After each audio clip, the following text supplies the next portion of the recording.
بسم اللہ الرحمن الرحیم۔ السلام علیکم۔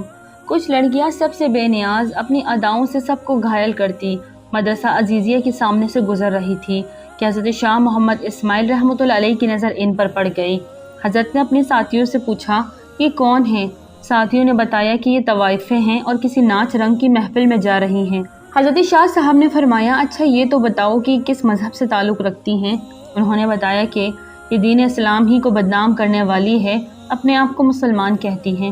شاہ صاحب نے جب یہ بات سنی تو فرمایا، مان لیا کہ بد عمل اور بد کردار ہی صحیح، لیکن کلمہ گو ہونے کے ناطے ہوئے تو ہم مسلمانوں کی بہنیں ہیں، لہٰذا ہمیں انہیں نصیحت کرنی چاہیے، ممکن ہے گناہ سے باز آ جائے۔ ساتھیوں نے کہا، ان پر نصیحت کا کیا خاک اثر کرے گی؟ انہیں نصیحت کرنے والا تو الٹا خود بدنام ہو جائے گا۔ شاہ صاحب نے فرمایا، تو کیا ہوا، میں تو یہ فریضہ ادا کر کے رہوں گا، خواہ کوئی کچھ سمجھے۔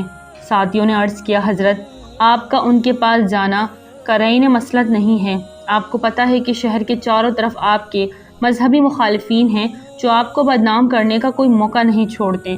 آپ نے فرمایا، مجھے ذرا برابر پرواہ نہیں، میں انہیں ضرور نصیحت کرنے جاؤں گا۔ اس عزم صمیم کے بعد آپ تبلیغ حق و اصلاح کا عزم صادق لے کر گھر تشریف لائیں، درویشانہ لباس زیب تن کیا اور تن تنہا نائکا کے حویلی کے دروازے پر پہنچ کر صدا لگائی، اللہ والیو دروازہ کھولو اور فقیر کی صدا سنو۔ آپ کی آواز سن کر چند لڑکیاں آئیں، دروازہ کھولا تو دیکھا باہر درویش صورت بزرگ کھڑا ہے۔ انہوں نے سمجھا کہ کوئی گداگر فقیر ہے، سو چند روپے لا کر تھما دیے، لیکن اس نے اندر جانے پر اصرار کیا اور پھر اندر چلے گئے۔ شاہ صاحب نے دیکھا کہ چاروں طرف شمع اور قندیلیں روشن ہیں، طوائفیں طبلے پر ڈھولک کی تھاپ پر تھرک رہی ہیں، ان کی پازیبوں اور گھنگروؤں کی جھنکار نے عجیب سما باندھ رکھا ہے۔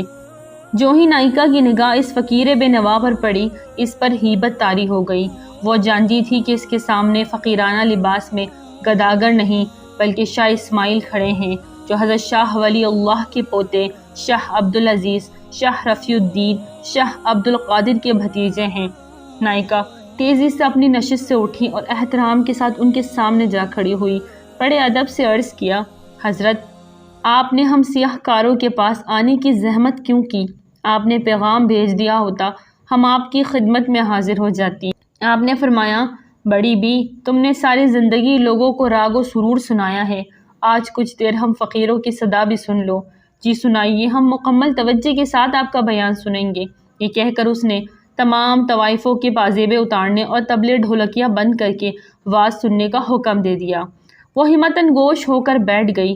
شاہ اسماعیل رحمۃ اللہ علیہ نے ہمائل شریف نکال کر سورۃ التین تلاوت فرمائی۔ آپ کی تلاوت اس قدر وجد آفری اور پرسوز تھی کہ طوائفیں بے خود ہو گئیں۔ اس کے بعد آپ نے آیت مبارکہ کا دل نشین رواں ترجمہ بیان فرمایا۔ یہ خطاب زبان کا کانوں سے خطاب نہ تھا، بلکہ دل کا دلوں سے اور روح کا روحوں سے خطاب تھا۔ یہ خطاب دراصل اس الہام ربانی کا کرشمہ تھا جو شاہ صاحب جیسے مخلص، دردمند اور امت مسلمہ کے حقیقی خیر خواہوں کے دلوں پر اترتا ہے۔ جب طوائفوں نے شاہ صاحب کی دل نشین انداز میں سورت کی تشریح سنی تو ان پر لرزہ طاری ہو گیا، روتے روتے ان کی ہچکیاں بند گئیں۔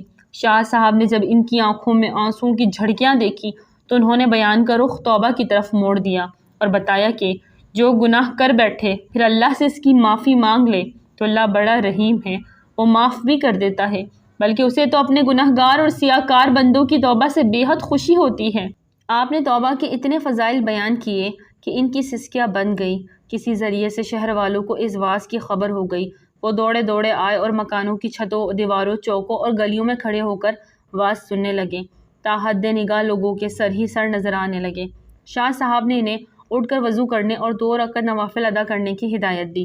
راوی کہتا ہے کہ جب وہ وضو کر کے قبلہ رخ کھڑی ہوئیں اور نماز کے دوران سجدوں میں گری تو شاہ صاحب نے ایک طرف کھڑے ہو کر اللہ کے سامنے ہاتھ پھیلا دیے اور عرض کیا، اے مقلب القلوب، اے مصرف الاحوال، میں تیرے حکم کی تعمیل میں اتنا کچھ ہی کر سکتا تھا۔ یہ سجدوں میں پڑی ہیں، تو ان کے دلوں کو پاک کر دے، گناہوں کو معاف کر دے اور انہیں آبرومند بنا دے، تو تیرے لیے کچھ مشکل نہیں، ورنہ تجھ پر کسی کا زور نہیں۔ میری فریاد تو یہ ہے کہ انہیں ہدایت عطا فرما، انہیں نیک بندیوں میں شامل فرما۔ ادھر شاہ صاحب کی دعا ختم ہوئی اور ادھر ان کی نماز۔ وہ اس حال میں اٹھی کہ دل پاک ہو چکے تھے۔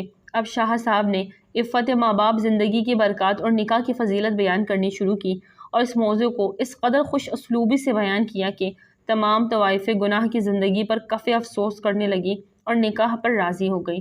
چنانچہ ان میں سے جوان عورتوں نے نکاح کر لیے اور ادھیڑ والیوں نے گھروں میں بیٹھ کر محنت مزدوری سے گزارا شروع کر دیا۔ کہتے ہیں کہ ان میں سب سے زیادہ خوبصورت موتی نامی خاتون کو جب اس کے سابقہ جاننے والوں نے شریفانہ حالت اور سادہ لباس میں مجاہدین کے گھوڑوں کے لیے ہاتھ والی چکی پر دال پیستے دیکھا تو پوچھا، وہ زندگی بہتر تھی جس میں تو ریشم و حریر کے ملبوسات میں شاندار لگتی تھی اور تجھ پر سیم و زر نچھاور ہوتے تھے، یا یہ زندگی بہتر ہے جس میں تیرے ہاتھوں پر چھالے پڑے ہوئے ہیں؟ کہنے لگی، اللہ کی قسم مجھے گناہ کی زندگی میں کبھی اتنا لطف نہ آیا جتنا مجاہدین کے لیے چکی پر دال ڈلتے وقت ہاتھوں میں ابھرنے والے چھالوں میں کانٹے چبھو کر پانی نکالنے سے آتا ہے۔ سبحان اللہ۔ ناظرین، ویڈیو اچھی لگے تو لائک کریں، چینل کو سبسکرائب کریں اور دعاؤں میں یاد رکھیں۔ السلام علیکم۔